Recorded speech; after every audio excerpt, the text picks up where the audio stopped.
Agora, toda a sua atenção para a palavra. Esther, capítulo 4.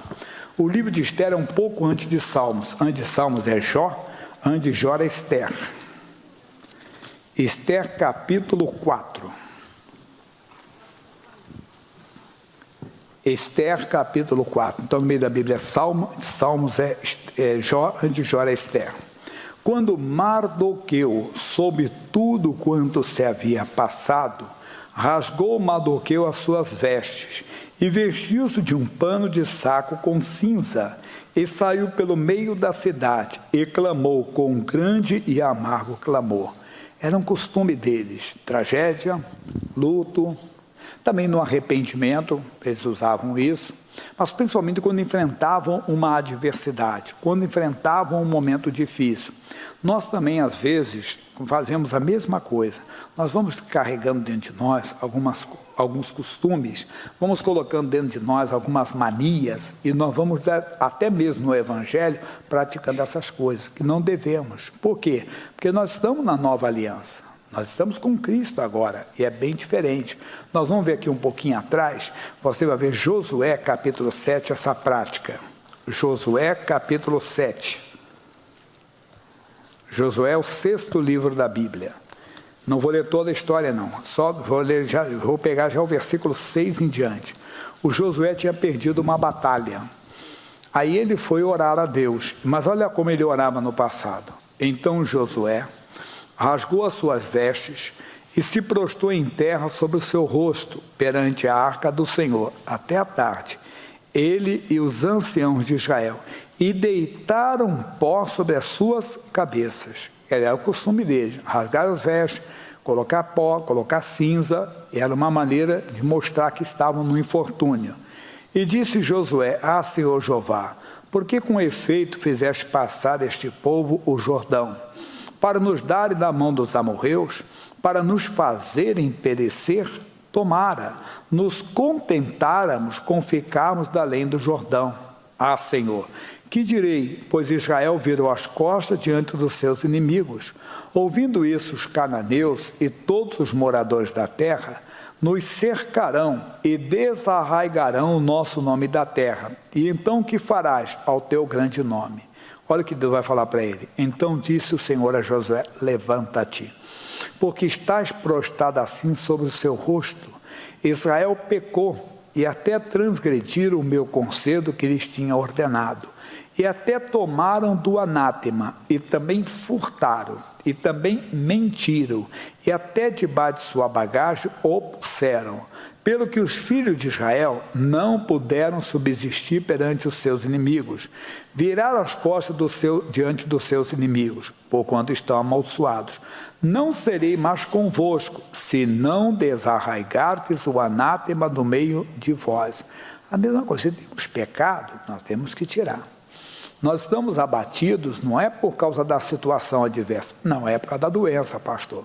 É por causa da falta de compreensão. Primeiro, se tem pecado, por que ficar com pecado? Ele disse: o que vem a mim, maneira alguma. Por que você vai continuar a pecar? Não adianta você se desfigurar. Porque quando a comunhão é plena, eu tenho explicado, nós não perdemos a paz diante, entenda bem, de uma adversidade. Nós não rasgamos as nossas vestes, nós às vezes temos esse costume. Às vezes não tem pecado, nós fazemos isso. Se tem pecado, nós temos que ir ao Senhor e temos que tirar o anátema. Anátema, para quem está começando no Evangelho, é coisa que Deus condena. Quando eles entraram em Jericó, havia uma ordem expressa que eles não deveriam de tirar nada de Jericó, não podiam carregar nada. Se eu tenho na minha vida, se você tem alguma coisa que Deus condena, não adianta você orar, você primeiro tem que tirar essa coisa. Você tem que tirar aquilo que Deus condena, porque aí você não poderá de maneira alguma ter comunhão com Deus. A Bíblia diz: andarão dois juntos, se não estiverem de acordo. Tem pecado, você tem que se levantar, tomar uma posição: Deus, eu não quero. Eu vou tirar o anátema, vou tirar esse pensamento, não quero, me ajude.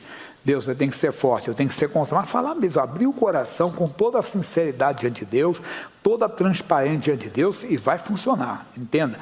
Mas como eu falei, às vezes nem sempre é pecado. Se tem pecado, vamos para o Novo Testamento. Mateus capítulo 9. Mateus 9. Mateus 9.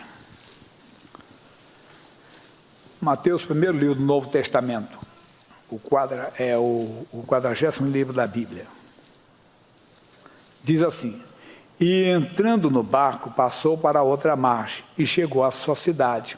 E eis que lhe trouxeram um paralítico deitado numa cama. E Jesus, vendo a fé deles, disse ao paralítico: filho, tem bom ânimo, perdoado-te são os teus pecados. Ele é tão misericordioso, irmão, que quando você vai a ele com fé, você está com o coração aberto, ele já vê. Nunca esqueça que Deus conhece tudo. Deus conhece os pensamentos e as intenções do coração.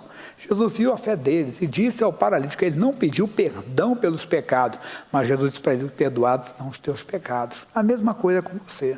Não importa o que você fez, se você for a ele de coração aberto, ele perdoa todos os seus pecados. Eu tenho explicado que você pode ter feito algo que a sociedade não te perdoa, a família não te perdoa, o marido talvez não perdoa, a esposa não perdoa, a família de uma vítima talvez não te perdoa, mas o Senhor te perdoa. Ele não pode mudar a palavra dele. A Bíblia diz que é ele quem perdoa o quê? Todos os nossos pecados. Vá a ele, vá com fé. Não importa, perdoados estão os teus pecados. Não era um só não, era coisa no plural mesmo. E eis que algum dos escribas diziam entre si: ele blasfema.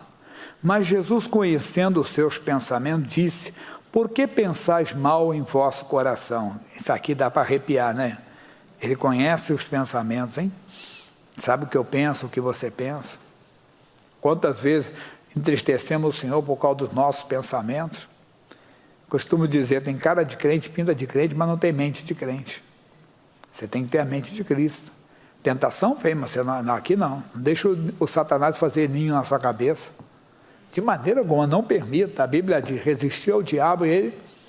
Estou obediente, não aceito, eu sou de Jesus, está amaldiçoado esse pensamento.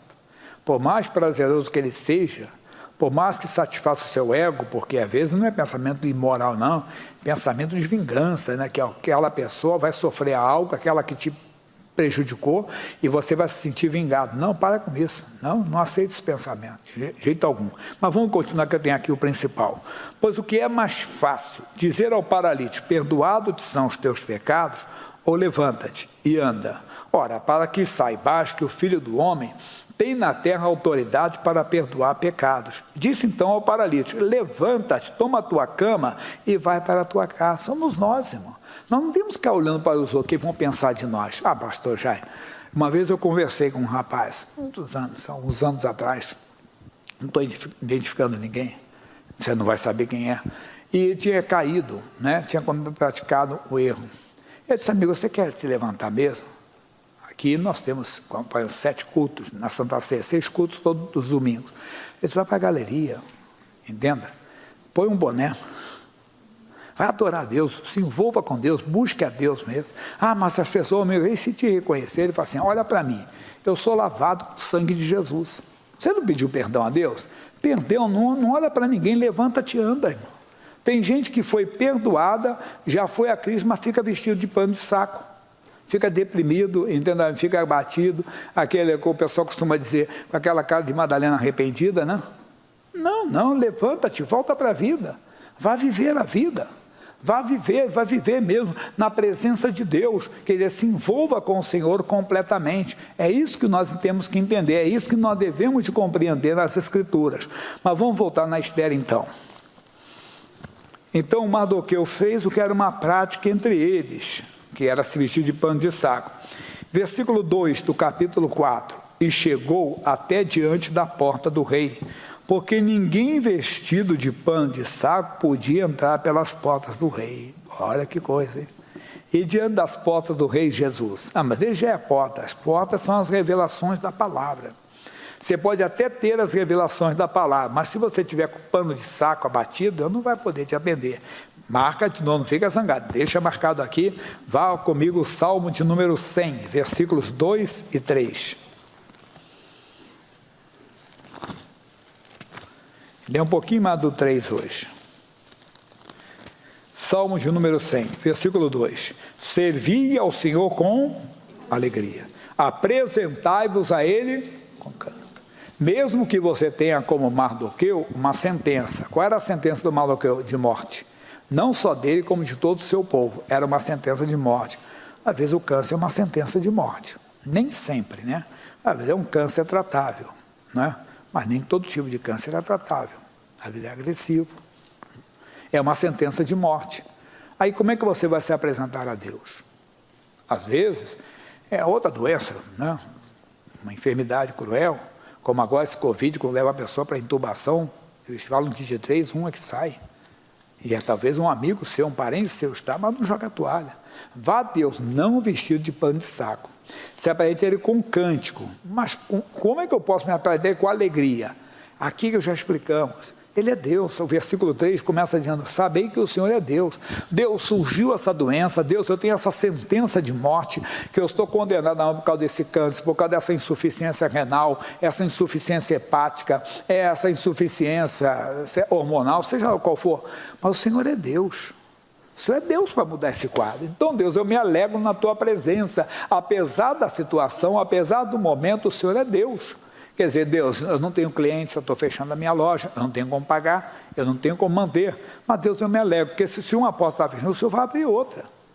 O Senhor é aquele que transforma a maldição em bênção. E o que está acontecendo é maldição. Quantas pessoas estão perdendo o emprego? Quantas pessoas estão fechando as portas? Não é verdade? Porque não tem. Como é que vai ficar? Tem que pagar o aluguel, tem que pagar isso, aquilo, né? E tudo. Muito, eu estava conversando com um rapaz e falou que antes de acontecer isso, já tinha muita gente abrindo o bico aí fora, antes de acontecer a pandemia. Alguns já pegaram a carona e vão embora, então vamos fechar logo. Mas Deus transforma a maldição em bênção. Então nós devemos ir a Ele com alegria. Deus, o Senhor é Deus. Apesar da situação, Deus, que eu não tenho perspectiva de melhoras do que vai acontecer amanhã, como é que eu vou viver amanhã, como é que eu vou pagar minhas contas, mas o Senhor é Deus para mudar esse quadro.